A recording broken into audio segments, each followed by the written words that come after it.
Pagkatapos ng mga taon ng katahimikan, isang ang antingero. Isang ang antingero ang nag-aamba ng panganib ngayon sa turugan ni Dato Ohera. Kampi daw ito sa simbahan. Mga kabagis, umpisaan ng pagganahin ang ating mga imahinasyon sa pakinang subscribe button. Salamat! Ngunit ayon pa sa balbal na kausap nila Dato Ohera, ang antingerong yon ay may kapansanan dahil sa putol ang isang kamay nito at ang bantog na pangalan daw noon ay Miguel. Sa pagtataka ni Dato Ohera sa kanyang isipan, agad siyang napatanong sa balbal sa sinabi nitong pangalang Miguel. Ginoo, saang baryo nang galing ang taong yon? Tanong ng Dato sa balbal. Mahal na Dato, ang aming pagkakaalam sa aming pagkakakilala sa inyo, dahil din sa bantog ninyong pangalan, galing daw ito sa baryo na inyong pinanggalingan. Kinupkup siya ng mga praile noon, nung mga panahong nasira na ho ang inyong baryo, na ang pangalan ho daw ay, di ba, Pugto-Pugto? Sa huling salita na yun ng balbal, umihip ang hangin ng maalumanay kasabay ng mga ilang segundo ng katahimikan. Dahil posible nga kaya na ang lalaking antingero na tinutukoy ng mga balbal ay ang karibal nun ni Ohera kay Atara. Nang bigla namang may boses na sumingit dahil sa pagdating ng isang matanda. Miguel! Si Miguel na malibog! Yung lalaking tinubuan ng gabi sa bulbol! Yun bang ibig mong sabihin? Napalingon ang lahat sa nagsalita na si Mang Pasyo pala, na parang wala na naman sa hulog ang pagpasok nito sa eksena. Tay, andyan ka pala. Yun din ang nasa isip ko eh. Pero kung totoong si Miguel nga ang lalaking tinutukoy ng ginoong ito, paanong naging antingero na si Miguel? Anak, nakakalimutan mo ata ang panahon ay lumipas na. Marami nang nagbago, syempre. Kagaya mo, naging matagal ka ng dato sa iyong turugan. Alam mo anak, hindi lang naman sa atin umiikot ang mundo o sa baryong ito. Bawat araw, bawat buwan, o bawat oras ay maaaring magbago ang buhay ng isang tao. Sa sinabing yon ni Mang Pasyo, nakatingin na lang si Ohera sa kanya at napatango at di na nakapagkomento. Kasabay ng paglingon niyang muli sa mga balbal na humihingi ng pahintulot na manatili sa kandili ng turugan nito. At sabay sabi niya ng, sige, Ginoo, malaya na kayong manirahan dito. Pero kayo mismo ang magtatayo ng inyong kubo. Maraming salamat po, mahal na Dato. Huwag ka munang magpasalamat, dahil meron din akong hihingin na kapalit sa'yo sa pagtira nyo dito. Pagkatapos nyo asikasuhin ng inyong mapagpapahingaan dito sa baryo, bumalik ka dito sa turugan ko. At marami pa akong itatanong tungkol sa antingerong sinasabi mo. Pagsasara ni Ohera ng usapan sa mga sandaling iyon. Samantala, sa balitang yon sa turugan ni Dato Ohera, dumako naman tayo sa pangkasalukuyan din na kaganapan sa mga praile sa isang simbahan, kung saan kinupkop ang lalaking sinasabi nilang antingero na putol ang isang kamay, yung kanan. Miguel, nais mo bang sumama para pangunahan ang pakikipag-usap natin sa dato na yon upang makisama sa pamumuno natin? Salita ng isang praile sa pakikipag-usap nito sa isang lalaki na tinawag niya ngang Miguel. Hindi na ho, Padre. Dahil alam ko namang di makikinig ang taong yon, kahit nakausapin pa siya. Tawagin niyo na lang ako, Padre, kung kailangan na nating turuan ng leksyon ng turugan ng dato na yon. Salita ni Miguel sa pag-aya sa kanya ng tinawag niyang Padre. Sige Miguel, Huwag kang mag-alala. Alam kong baka sa huli ay mangyari din yon. Kung titigas-tigas ang ulo ng datang yon. Oo. Alam kong di papasakop ang lalaking yon. Dahil kilalang kilala ko ang pagkatao niya. O'Hara, humanda ka. Humanda ka sa muli nating paghaharap. Matagal na panahon na. Mula nung inagaw mo sa akin ang dapat ay para sa akin. Magtutuos din tayo. Salita ni Miguel, sabay kamot nito ng kanan niyang braso na putol. Sa parting to ng kwento mga kabagis, matik na, kumpirmadong si Miguel nga, ang dating nobyo ni Atara, ang antingero na tinutukoy ng balbal. Subalit kung paano natangan ni Miguel o natutunan ng karunungang lihim, yon ang hindi pa natin alam sa ngayon. Dahil sa 16 na taon na ang lumipas at malalaman natin yan sa mga susunod na kabanata ng kwento.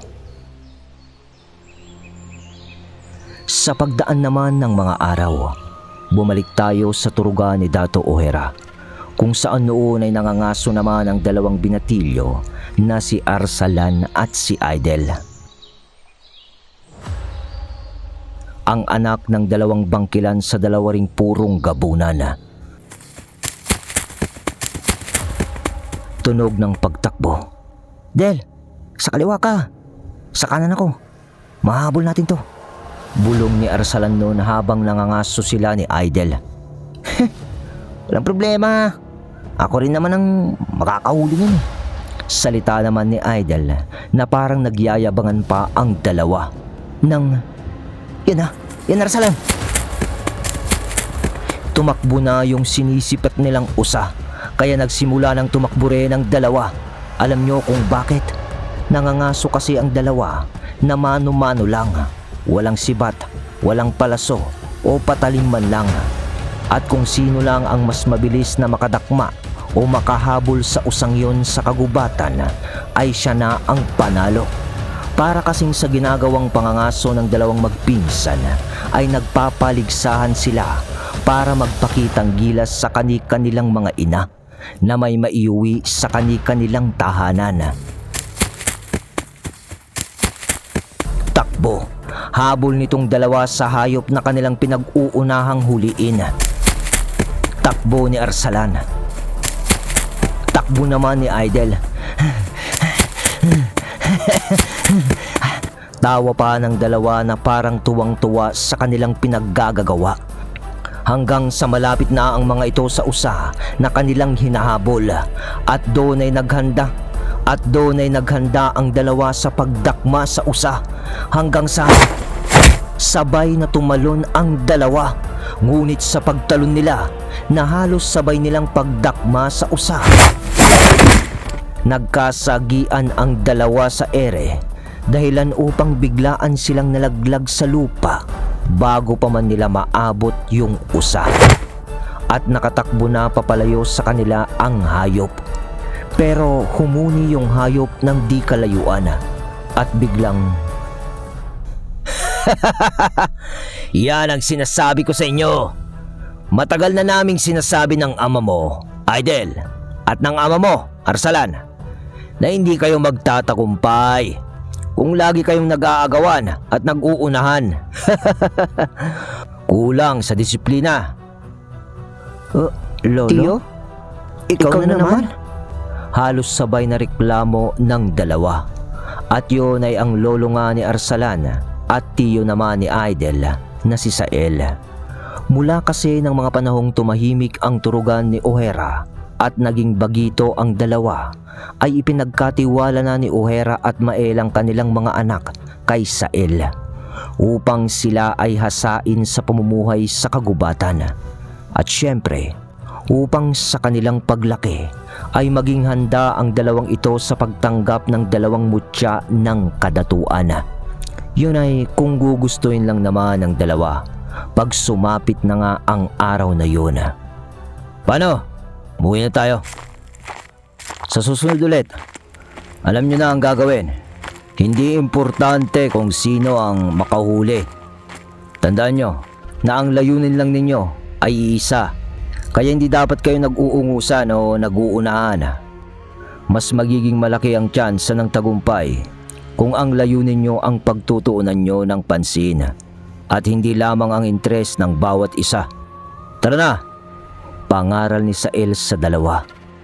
At doon ay nagkatinginan lang naman ang dalawang magpinsan at nagkangitian na rin. Sabay bangon at sunod na kay Sael papauwi sa turugan, malapit sa kani-kanilang tahanan.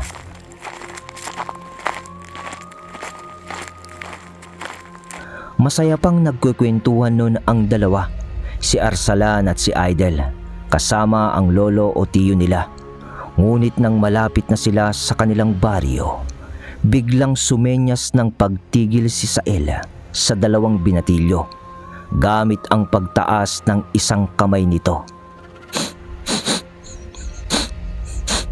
Sabay amoy-amoy nito sa hangin. Sabay hawi nito ng matataas na halaman na siyang tumatakip pa lang sa kanila upang matanaw ang kabuuan ng baryo malapit sa turugan nila. Nang mahawi yun ni Sael, tama ang naaamoy niya. Mga dayo. May mga dayong tao na kinakausap si Dato Ojera sa kanyang turugan. At hindi lang basta normal na tao, kundi mga praile na nakakapa. Nasa 4 na katao yun. At may mga ilang kasamang sundalong Kastila. Ngunit nasipat din yun ng dalawa, si Arsalan at si Idel. Idel, Arsalan, kunin nyo na tong usa. Ihatid nyo sa mga nanay nyo. Doon na lang kayo dumano.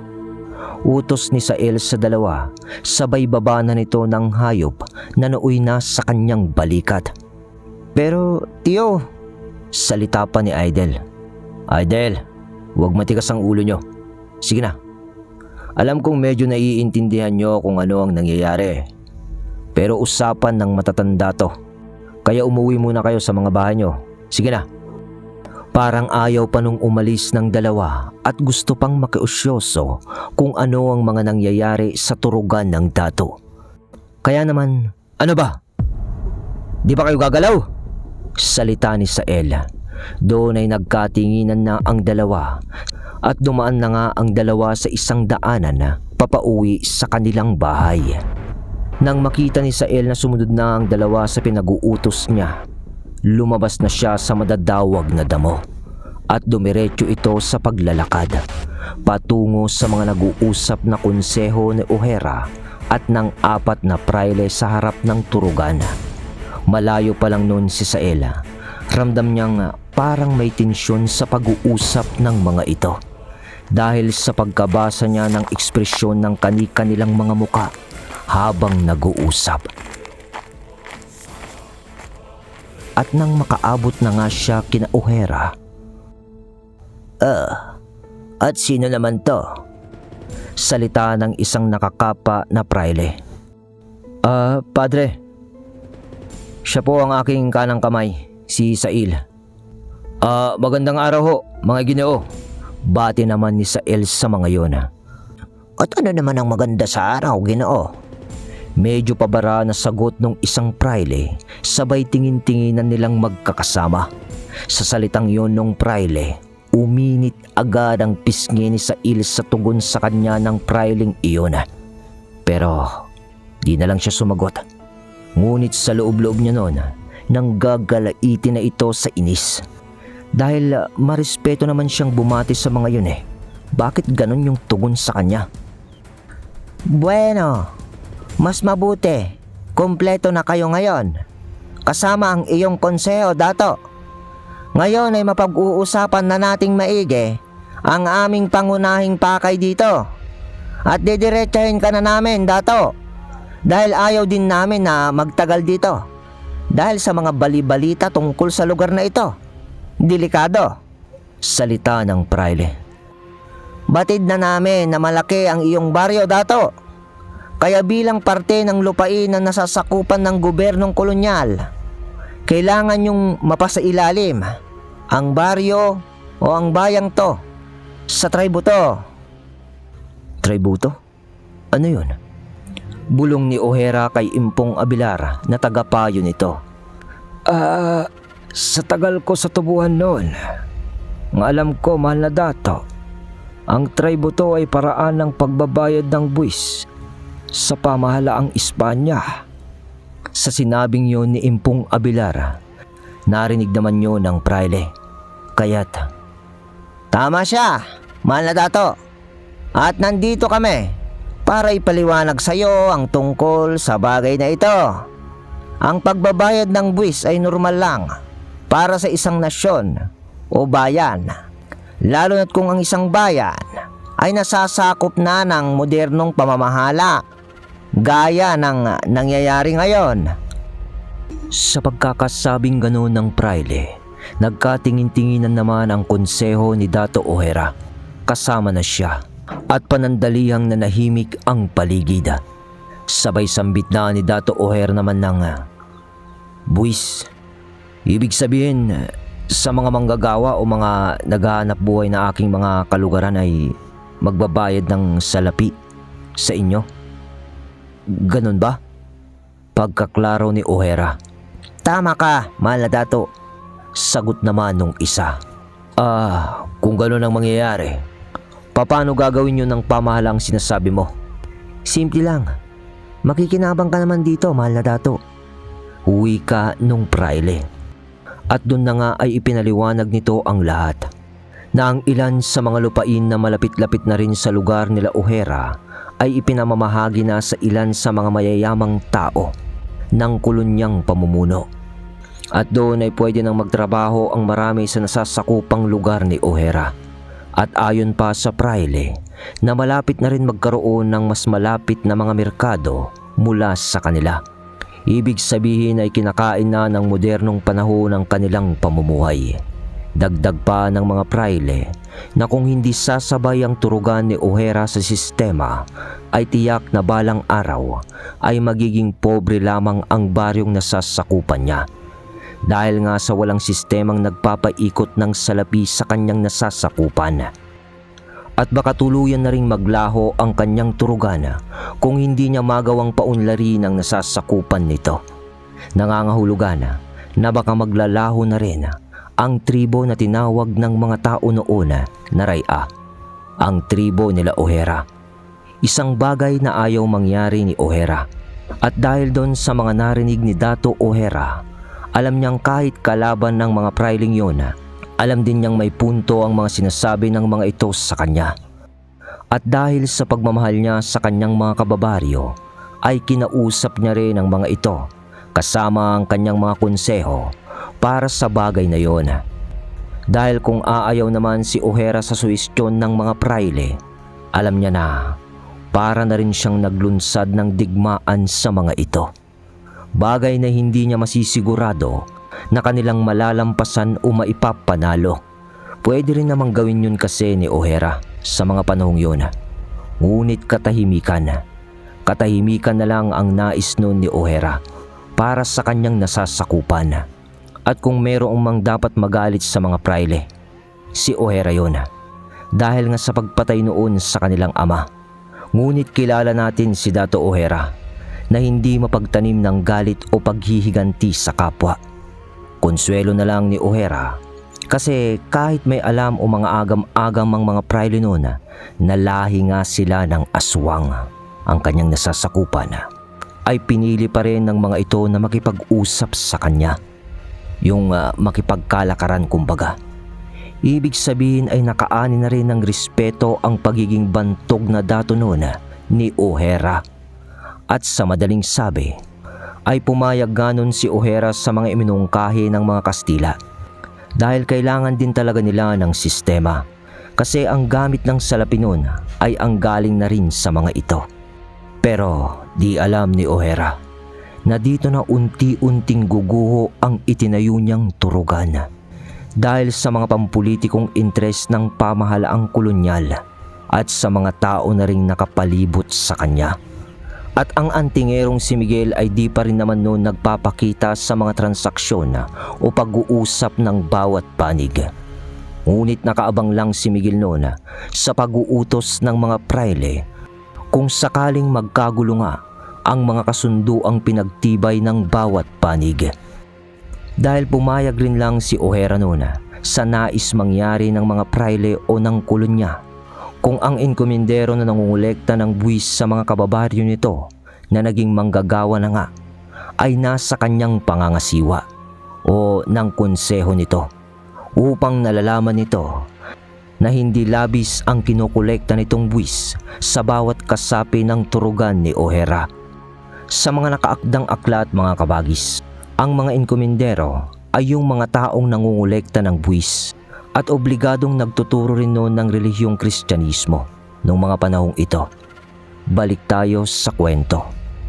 Umoo sila sa kasunduang yon, ngunit salita lang yon at iba pa rin ang gawa. Kaya't lumipas na naman ang 3 taon ng katahimikan sa turugan ni Dato' O'Hara.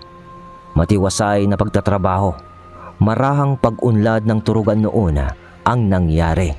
Mga araw na hindi mo inaasahan na bigla na lang magkakaroon ng isang sakuna o nag-aambang panganib para sa pamumuno ng dato.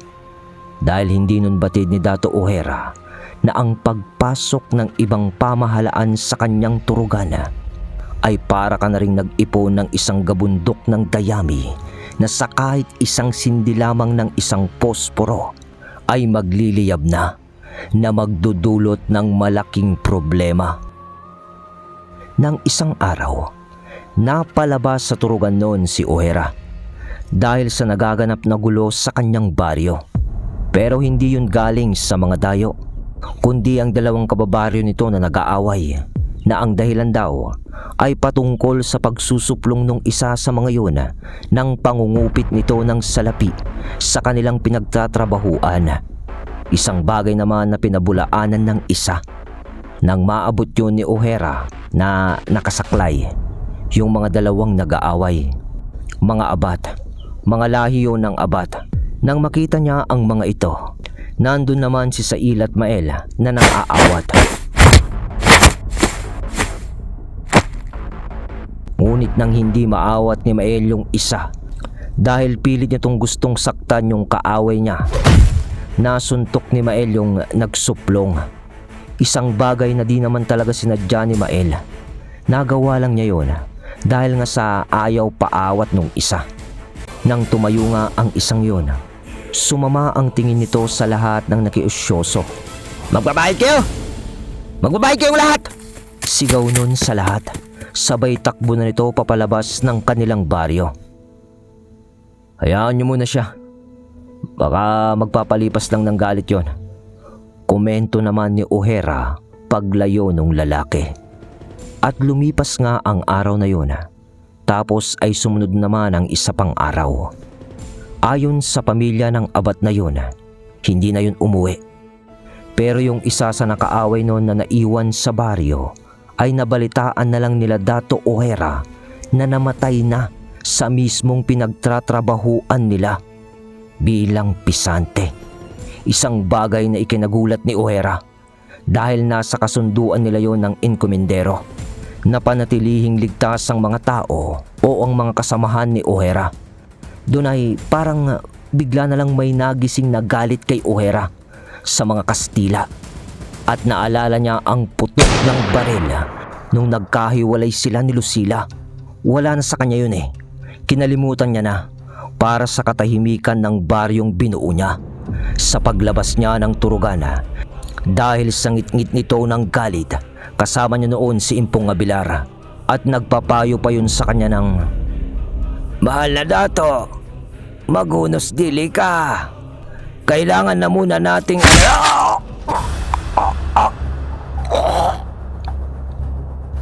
Isang punyal ang tumarak sa likod ni Impong Abilar sa tapat mismo ng kanyang dibdib.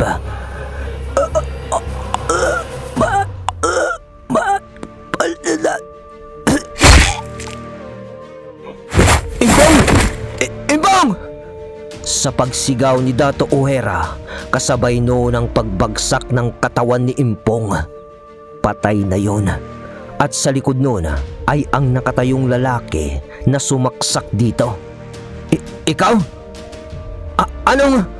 Salita ni O'Hara na nakahawak ng mahigpit sa saklay nito sa panggigigil.